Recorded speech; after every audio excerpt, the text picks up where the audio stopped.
Again, at this moment, we are asking for prayers. The family is asking for prayers so that this does not end tragically. So with that, if Congressman Johnson will share his thoughts, as well as some of the other coalition members who have been working on this for the last 2 weeks or so. Thank you, Attorney Davis. I am here at the request of the office of Congressman Lewis, who cannot be here tonight physically, but he's here in spirit, and he is working to try to redress this situation. Emory University, of course, sits within his district, and it's a shame that we have gotten to the point in society where we no longer treasure mercy and compassion. Instead, it's been replaced with vindictiveness and punishment. And baby AJ has done nothing wrong. He's a miracle baby, 2 years old, born without kidneys. His daddy is a perfect match. When his daddy was accused of committing a crime, not convicted, but accused of committing a crime, the forces that be here at Emory University Hospital decided in a merciless way to impose almost a death sentence on baby AJ. Nobody has tomorrow promised to them. AJ's daddy does not have tomorrow promised to them, and neither does AJ, baby AJ. One of them, something could happen to either one of them between now and the 90 days that his father was told that he has to be a good boy, and then come back with proof that he's been a good boy, and then he can maybe have his kidney transplanted into his son, and that is unmerciful, is wrong, it's lacking in compassion, and we're here to stand for truth. We're here to stand for mercy and justice for baby AJ. It's inhumane to deprive him of the perfect match that would keep him alive. And so now today he has taken a turn for the worse. He's had to be admitted into the very hospital that is refusing him life. And we want this situation resolved. We want it resolved quickly. Don't want to take any more time. And we're calling upon the people at this hospital to do the right thing. And so we're here tonight, different faiths, to pray for a just result. And David, you share what, on your third anniversary, what your feelings are? Well, I'm here this evening to give support and to be a part of prayer, because at the end of the day, God is in control. I also know that 22 people die every day waiting on an organ, and 60% are African American and Hispanic. To get the perfect match is very challenging. So when you have a father who's being in his role as a father to take care of his kid, and not being able to take care of his kid with that perfect match, it's very hard to take. So I'm out here, and the people that are out here, I'm supporting them, but the people at home that are watching this, I want them all to join hands together and pray, because at the end of the day, this is about a 2-year-old. This is about receiving the gift of life. I received my liver 3 years ago today, and so it's very touching for me, but I've been blessed, and so I'm out here to educate, inspire, and to also pray that baby AJ will get that kidney, because once he received that kidney, it's almost immediately he'll start feeling normal. It's just that quick, it's just that simple. So when you have a father there that wants to take care of his kid, I can't think of any better gift than to give the gift of life. And Reverend Rice, who has been organizing a coalition of activists and churches, if he would just share, he led a prayer vigil. And I do want to just clarify one point, that Eggleston Hospital has been cooperative. It's Emory across the street that has been unwilling to remove the kidney of Mr. Dickerson for baby AJ. So we're here on Eggleston's property to pray, because this is where baby AJ is. So we want to make it clear that we're not here to bring any shame against Children's Hospital of Eggleston. They have been doing everything in their power to try to keep this child alive.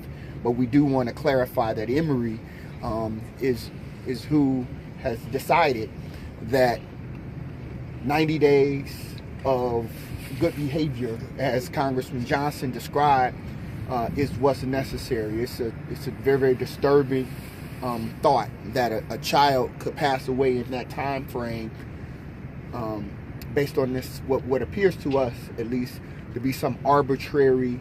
Why not 9 days or 1 week or 9 hours? Like, how do you come up with 90 days as a hospital for criminal, alleged criminal behavior? It just, at the core, doesn't feel like it's the right thing.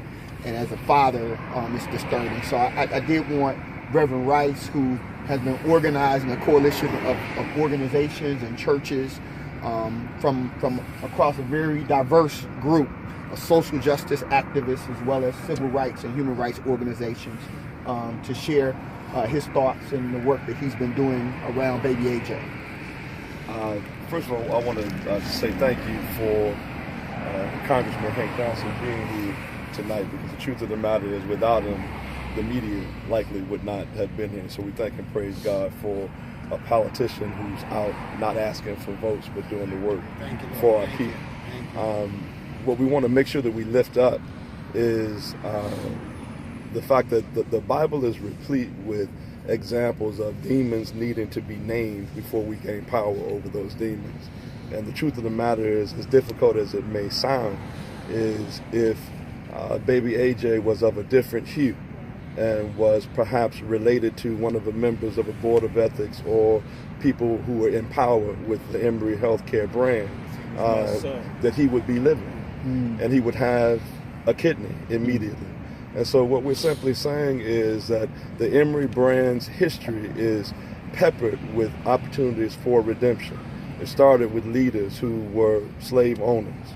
It started with board members who owned multiple slaves. It started with the first president of a board of trustees who built a shack behind his mansion, calling it the Kitty Shack because of a 19-year-old black girl that he had been raping for 6 years. Yet they had opportunities to be redeemed. And so what we're saying is that if, in fact, this father has done something that requires redemption, they don't get to provide a death sentence for a child that has the right to live, because as the Congressman has already said, he's done nothing wrong. And the bottom line is, the quicker that we get the kidney in his body, he'll be able to testify about the good deeds that individuals did when their hearts were changed. We also just want to recognize some of the organizations and individuals. We have Janice Shelton from Married with Medicine, who is here to lend her celebrity and to reach out. She's reached out across Twitter to spread the word across the country about the importance of this issue. We have the NAACP of Atlanta, of DeKalb County. We have the National Action Network. We also have Hate Free Decatur. We have the Georgia for Social Justice, the Georgia Alliance for Social Justice is present, and a number of other organizations. So we just want to make it clear that this isn't just a rebel-rousing law firm that is used to getting into these kinds of fights, but this is a community of people who believe in the precious life of baby AJ and are prepared to pray and to stand and to do whatever is necessary to ensure that he lives.